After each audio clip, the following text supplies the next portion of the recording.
अस्सलाम वालेकुम नाजरीन, आप देख रहे हैं हमारा ऑफिशियल यूट्यूब चैनल और मैं हूं आपकी मेज़बान यशफा कुरैशी। नाजरीन, पाकिस्तानी सियासत में इस वक्त क्या चल रहा है, इस हवाले से हमारे साथ मौजूद होंगे इमरान रियाज खान, जो हमें बताएंगे कि जिस तरह से कल से बुशरा बीबी के बयान के बाद सोशल मीडिया पर एक हंगामा मच चुका है। बुशरा बीबी ने इल्जाम लगाया है कि जनरल बाजवा ने उनके खिलाफ सोशल मीडिया पर कैंपेन करवाया, जिस पर जनरल बाजवा के जराये ने जवाब भी दे दिया है। वो क्या जवाब है, मजीद जानते हैं इमरान रियाज खान से। अब इमरान खान साहब का स्टेटमेंट आया, उन्होंने मीडिया के साथ बात भी की है और उनका अपना स्टेटमेंट उन्होंने अपने ट्विटर के ऊपर शेयर किया है और एक्स पे जो उनकी पोस्ट है वो मैं आपको पढ़ के सुनाता हूं। इमरान खान साहब ने कहा कि 24 नवंबर गुलामी से नजात का दिन है। याद रहे, परसों ये दिन आ रहा है, एतवार का दिन। मुल्क में कानून की हुक्मरानी, आइन की पासदारी और इंसानी हुकूक मुअत्तल है, जिसकी वजह से पूरी कौम का बाहर निकलकर कुर्बानी देना नागुज़ीर हो चुका है। कौम को फैसला करना होगा कि बहादुर शाह जफर की तरह मौत तक गुलामी का तौक पहनना है या टीपू सुल्तान की तरह मरते दम तक आज़ादी का सेहरा पहनना है। सऊदी अरब से मेरे मिसाली ताल्लुकात हैं। जब वजीराबाद में मुझ पर कातिलाना हमला हुआ तो मुझे सबसे पहले कॉल सिफारत खाने के जरिए आई, जो सऊदी सिफारत खाने से आई, और वली अहद शहजादा मोहम्मद बिन सलमान की आई। हमारे दौर में शहजादा मोहम्मद बिन सलमान ने पाकिस्तान का तारीखी दौरा भी किया। हमारी हुकूमत के खात्मे से 2 हफ्ते पहले OIC के वज़राए खारजा की कॉन्फ्रेंस इस्लामाबाद में मुनक्कद हुई, जो सऊदी अरब के बगैर मुमकिन ही नहीं थी। सऊदी अरब हर मुश्किल, हर मरले में हमारे साथ खड़ा रहा है। बुशरा बीबी के बयान को तोड़ मड़ोड़ कर कौम की तवज्जो हटाने की नाकाम कोशिश ना की जाए। उन्होंने सऊदी अरब का नाम नहीं लिया। हमारी हुकूमत के खिलाफ तमाम साजिशों में जनरल बाजवा का हाथ था।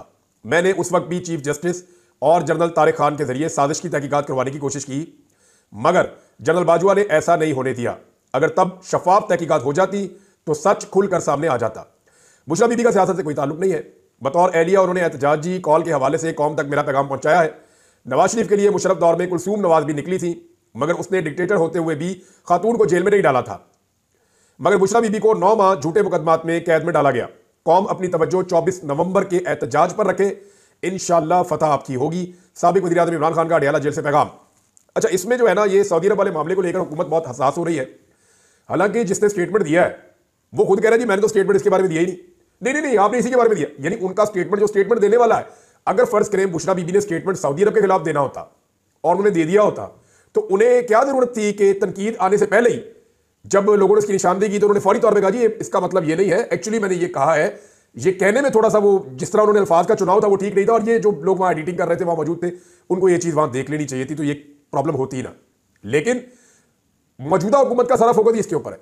यानी शहबाज शरीफ का अगर आप स्टेटमेंट देखें, शहबाज शरीफ साहब ने तो गुलामी की इंतहा कर दी। यानी मुझे समझ नहीं आती कि कोई आदमी इस लेवल का गुलाम कैसे हो सकता है। शहबाज शरीफ साहब जनाब कहते हैं पाकिस्तान और सऊदी अरब की दोस्ती को नुकसान पहुंचाने वाले की तरफ बढ़ने वाला हाथ तोड़ देंगे। भाई कौन कर रहा है? भाई सऊदी अरब के साथ ताल्लुकात कौन खराब कर रहा है? इमरान खान ने खुद स्टेटमेंट दिया है मोहम्मद बिन सलमान के बारे में, आज फिर दिया है। और उनकी बीवी ने मोहम्मद बिन सलमान का नाम तो नहीं लिया, ना सऊदी अरब का नाम लिया।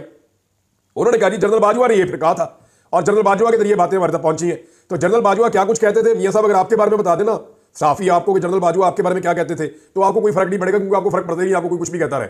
लेकिन इसहाक डार के बारे में, नवाज शरीफ के बारे में, सबके बारे में जनरल बाजवा की अपनी राय थी। इमरान खान के बारे में भी वो खुलकर बातें करते थे। जनरल बाजवा साहब की एक तो कॉल मैंने सुनी है 1.5 घंटे की लंबी कॉल, उसमें जनरल बाजवा साहब ने क्या क्या कहानियां सुनाई। मैं हैरान हो रहा था कि यार ये इस लेवल का आदमी पाकिस्तान का आर्मी चीफ रहा है। यानी जैसी वो बातें कर रहे थे जनरल बाजवा, ये एक आर्मी चीफ को या साबिक आर्मी चीफ को से भी नहीं देती। वो इतने लो लेवल का आदमी था, मुझे तो समझ नहीं आई कि यार इस इंटेलेक्चुअल लेवल का आदमी, जिसका इंटेलेक्ट लेवल ये है कि वो छोटी छोटी छोटी छोटी जो है ना वो घर की बातों में फंसा हुआ है। बिल्कुल बिल्कुल ऐसी माइनर चीजें जिनको बच्चे भी इग्नोर कर देते हैं, वो उनके बीच में फंसा हुआ आदमी इस मुल्क का आर्मी चीफ था, वो भी 6 साल तक के लिए, और तभी तो पाकिस्तान यहां तक पहुंच गया। बहरहाल ये अब शहबाज शरीफ साहब जनाब ये कह रहे हैं, मरियम नवाज साहब ने भी और सबने ये इसके ऊपर एक प्रोपेगेंडा शुरू कर दिया है। हालांकि पाकिस्तान तहरीक इंसाफ ने क्लियर कर दिया है, मेरे ख्याल में इसके ऊपर और फोकस नहीं करना चाहिए, चलना चाहिए उस इशू की तरफ जो इस वक्त पाकिस्तान में चल रहा है। और वो इशू ये है कि जनाब पूरा पाकिस्तान जिसको इमरान खान ने बंद करना था, हुकूमत ने उसे खुद ही बंद कर दिया। यानी इस वक्त पाकिस्तान तहरीक इंसाफ के निकलने से पहले हुकूमत ने पाकिस्तान बंद करने का बंदोबस्त कर दिया है। लाहौर रिंग रोड को बंद किया जा रहा है, लाहौर के तमाम दाखिली और खारजी रास्ते बंद किए जा रहे हैं, कंटेनर लाहौर के अंदर भी पहुंचा दिए गए हैं, जबकि इस्लामाबाद के अंदर कंटेनरिस्तान बना दिया गया है। बहुत बड़ी तादाद में कंटेनर इस्लामाबाद पहुंच गए हैं। तमाम दाखिली और खारजी रास्ते इस्लामाबाद के बंद किए जा रहे हैं। मोटरवेज तमाम पाकिस्तान की बंद की जा रही हैं। और अब तक की जो इतला है उसके मुताबिक जो मोटरवे की पुलिस ने इतला दी है कि अचानक उन्हें पाकिस्तान की सारी मोटरवेज की मुरम्मत करनी पड़ गई है। यानी ये मामला तो जाना चाहिए सुप्रीम कोर्ट में, और मोटरवे पुलिस के IG को बुला के उसको मुअत्तल कर देना चाहिए और उसको बल्कि जेल में डालना चाहिए कि यार सारी की सारी मोटरवेज एक ही दिन में मुरम्मत करना शुरू हो गए हो। यानी M1 जो इस्लामाबाद से पेशावर जाती है, M2 जो इस्लामाबाद से लाहौर आती है, M3 लाहौर से जो अब्दुल हकीम जरिए मुल्तान की तरफ जाती है, M4 यानी पिंडी बटिया से जो मुल्तान की तरफ जाती है, M11 जो सियालकोट से लाहौर की तरफ आती है, M14 जो हकला की तरफ जाती है यार्क से लेकर। अब आप अंदाजा करें कि ये सारी मोटरवेज बंद कर दी, इसके अलावा हाईवेज भी बंद करने जा रहे हैं, और जो जेलम से रास्ता जाता है रावलपिंडी की तरफ वो भी बंद करने जा रहे हैं। यानी अमली तौर पे पाकिस्तान बंद होने जा रहा है, और ये कोई और बंद नहीं कर रहा, ये हुकूमत बंद कर रही है। पाकिस्तान तहरीक इंसाफ का एहतजाज शुरू होगा 24 तारीख से, और हुकूमत ने पहले ही बंद कर दिया है। इस्लामाबाद के अंदर तमाम हॉस्टल्स में बाकायदा लिखकर वो नोटिस लगा दिए गए हैं कि तमाम तालिबे इल्म वो अपने घरों को चले जाएं, फौरी तौर पर चले जाएं अपने घरों को, हॉस्टल्स खाली कर दिए जाए, क्योंकि जो नौजवान रहेंगे, अब देखिए ना हुकूमत कितनी डरी हुई है। उन्हें लगता है कि जो भी नौजवान है ना, या जो भी यूथ है, वो पाकिस्तान तहरीक इंसाफ की है, यानी वो मान चुके हैं, इसलिए हॉस्टल में जा रहे हैं। भाई अगर हॉस्टल के अंदर लोग रहते हैं तो हर सोच के लोग होंगे ना, पीटीआई की सोच के भी होंगे, नून लीग की सोच के भी होंगे, पीपल्स पार्टी की भी, लेकिन इनको पूरा यकीन है कि 99% नौजवान जो पढ़ा लिखा है वो पीटीआई के साथ खड़ा होगा। लिहाजा उन सबको कह रहे हैं अपने घरों को जाओ, 27 तारीख से पहले वापस कोई ना आए।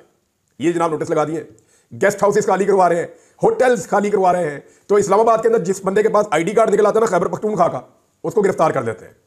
यानी आप अंदाजा करें कि खैबर पख्तूनख्वा का शनाख्ती कार्ड होना भी एक प्रॉब्लम हो रहा है। मुझे एक साफी बता रहे ये बात कि जो कोई अफगानी है उसको पकड़ लेते हैं, या जिसकी शक्ल वो पठानों वाली है उसको पकड़ लेते हैं, या जिसके पास आईडी कार्ड है उसको भी पकड़ लेते हैं खैबर पख्तूनख्वा का, कि ये बंदा खैबर पख्तूनख्वा से है। ये यार खैबर पख्तूनख्वा में नून लीग का भी वोट बैंक है, फजलुर रहमान साहब का भी है, एएनपी का होता था, अब नहीं है तो थोड़ा बहुत होगा, लेकिन पीपल्स पार्टी का भी अब नहीं है वहां पे। लेकिन जिन जमातों का है वो खातिर जमा रखे भाई, जमात इस्लामी का भी वहां पे वोट बैंक है।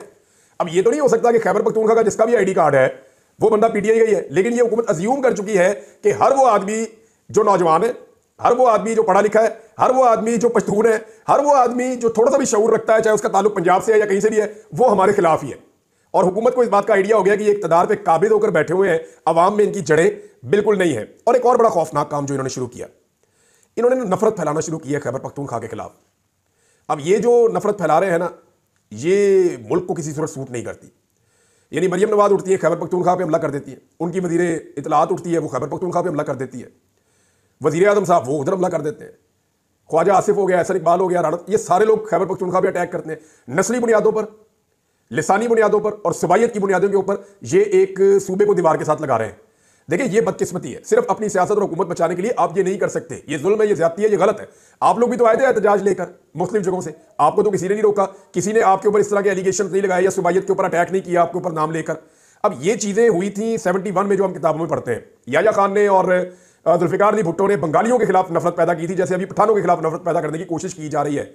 तो उस वक्त इसका नतीजा अच्छा नहीं हुआ था। अल्लाह ना करे दोबारा कभी ऐसी कोई चीज हो, लेकिन इन लोगों को होश के नाखून लेने चाहिए अपने छोटे छोटे, बहुत छोटे छोटे मफादात के लिए, अपने हुकूमती फायदे के लिए। पाकिस्तान को, पाकिस्तान की वादत को नुकसान ना पहुंचाएं।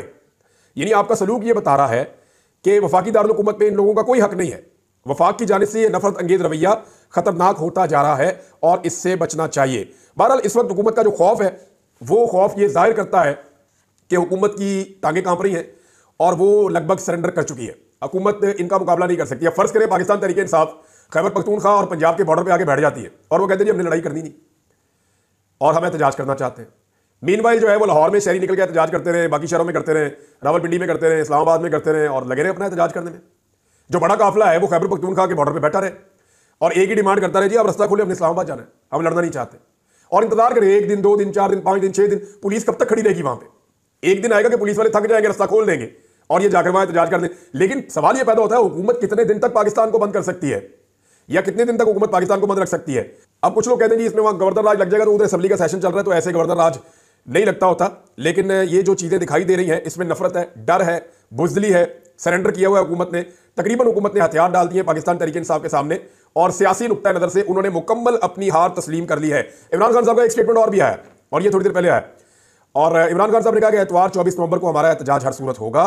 पाकिस्तान को बनाना रिपब्लिक बना दिया गया है, मुल्क में जमहूरियत, आइन और कानून का जनाजा निकल चुका है। 26वीं आईनी तरमीम के बाद सुप्रीम कोर्ट और हाई कोर्ट के ज़िली अदालतों की तरह बेइख्तियार बना दिया गया है, जहां से किसी को इंसाफ नहीं मिलेगा। पाकिस्तानी कौम अपनी नस्लों के मुस्तकबिल के लिए 24 नवंबर को बाहर निकले। मुझे पैगाम मिला कि एहतजाज को 10 दिन तक मौखर कर दिया जाए तो मुज़ाकरात शुरू किए जा सकते हैं। हमारे मुतालबात में बेगुनाह कैद सियासी कैदियों की रिहाई का मुतालबा फिलफौर काबिल अमल मुतालबा है, लेकिन लाहौर में कैद रहनुमाओं को 1.5 साल से झूठे मुकदमात में मुलव्वस करके रखा हुआ है। इनको रिहा करना संजीदा मुज़ाकरात की तरफ मुनासिब कदम होता। 1 साल से जेल में हूँ, इस दौरान मुझे 60 से ज़्यादा मुकदमों में मुलव्वस कर दिया गया है। कल हाई कोर्ट से जमानत मिलने के बाद मुझे रिहा करने की बजाय एक और बेहुदा मुकदमे में गिरफ्तारी डाल दी गई। इससे जाहिर होता है कि मुज़ाकरात करने वाली कुव्वतें संजीदा नहीं हैं। एहतजाज हमारा बुनियादी आईनी हक है। हमने एहतजाज और मुज़ाकरात के लिए अपने 3 मुतालबात रखे हुए हैं। एहतजाज और मुज़ाकरात जारी रहेंगे। हम सियासी लोग हैं, बातचीत से आगे बढ़ सकते हैं। अगर वो बातचीत में संजीदा है तो हमारे अंडर ट्रायल लोगों को रिहा किया जाए। मुल्क में कानून की हुक्मरानी नहीं होगी तो कोई सरमायाकारी नहीं करेगा। चीन और हिंदुस्तान को ओवरसीज चाइनीज और हिंदुस्तानियों ने उठाया। मुल्क सिर्फ तरसीलाते जर से नहीं, सरमायाकारी से तरक्की करते हैं। समंदर पार पाकिस्तानी मुझे 50 साल से जानते हैं। जब वो ये देखते हैं कि मुल्क में कानून की हुक्मरानी नहीं है तो वो क्यों सरमायाकारी करेंगे। अभी एक दिन पहले आर्मी चीफ ने कहा भी है कि पाकिस्तान को बेल आउट जो है वो पाकिस्तान के ओवरसीज कर सकते हैं, वो अगर पाकिस्तान में सरमायाकारी करें। और ये हकीकत है, इमरान खान साहब का भी यही फॉर्मूला था कि ओवरसीज पाकिस्तानी पाकिस्तान में पैसा लेकर आए। लेकिन पाकिस्तान में जो हरकतें होती हैं, खासतौर पर जो ओवरसीज पाकिस्तानियों के साथ जुल्म और ज्यादती होता है, तो वो बेचारे कैसे यहाँ पे पैसा लेकर आए, यहाँ पैसा कैसे लगाएं। अब जिस तरह की खबरें पूरी दुनिया में जा रही है, कत्लो गारतगिरी यहाँ पे हो रही है और सबकी तवज्जो जो है वो सियासत की तरफ है। इसको कुचल दो, मैंडेट का एहतराम नहीं है, रूल ऑफ लॉ है नहीं है, आजादी इज़हार राय है नहीं है, आप पैसे लगाते हैं, आपके पैसे महफूज नहीं है। जिनके कारोबार चल रहे हैं उनके बंद हो गए। रोजाना खबरें आती हैं किसी पार्लियामेंटेरियन की फैक्ट्री बंद कर दी है, किसी की मिल बंद कर दी है, किसी का घर तोड़ दिया है, किसी का फार्म हाउस तोड़ दिया है। जब ये खबरें आती हैं तो कौन पाकिस्तान में पैसा लेकर आएगा। और यही खबरें चल रही हैं। इमरान खान ने कहा कि आप देखेंगे कि एतवार को समंदर पार पाकिस्तानी सारी दुनिया में पाकिस्तान में जारी फस्तायत और जबर के खिलाफ तारीखी एहतजाज करेंगे।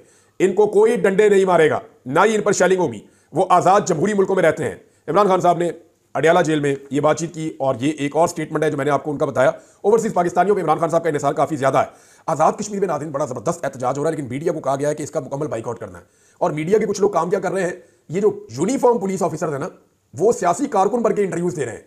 जिस्म पे वर्दी पहनी हुई है लेकिन सियासी जमातों के टटपूंजिए बने हुए हैं। मैंने टटपूंजिए का लफ्ज इस्तेमाल किया, आप भी करें, खुल के करें, क्योंकि ये वही बने हुए हैं। इस वक्त ये जितने भी लोग हैं ये टाउट का रोल प्ले कर रहे हैं। जिस्म पे यूनिफॉर्म पहनी हुई है और एक सियासी कारकुन बनके दूसरी सियासी जमात को धमकियां लगा रहे हैं। दूसरी जानिब नाज़रीन, नामालूम ताजरों की दरखास्त के ऊपर chief justice Islamabad high court ने पीटीआई को सुने बगैर, पीटीआई को फरीक बनाए बगैर एहतजाज के खिलाफ फैसला दे दिया है। अब मामला यह है कि ये कैसे हो सकता है कि आइन कहता है जी आपका एहतजाज करना हक है, अदालत एक पॉलिटिकल पार्टी जो एहतजाज करने जा रही है उसके खिलाफ नामालूम किस्म की अजीबोगरीब किस्म के ताजर है, वो एक दरखास्त देते हैं, अदालत फौरन नोटिस करके फौरन बुला के उस पॉलिटिकल पार्टी को सुने बगैर फैसला भी दे देती है। लेकिन अदालत के फैसलों पे अमल कौन करता है? यहां कोई भी नहीं करता, कोई बात ही नहीं सुनता अदालत की। मैंने खुद देखा, बहुत दफा देखा, निशानदेही भी की है और इससे अदालत को फर्क भी कोई नहीं पड़ता। बहरहाल हुकूमत की सारी तवज्जो इस वक्त, जितनी उन्होंने प्रेस कॉन्फ्रेंसेस की हैं, जितनी बातें की हैं, वो सारी पाकिस्तान तरीके इंसाफ पे की हैं।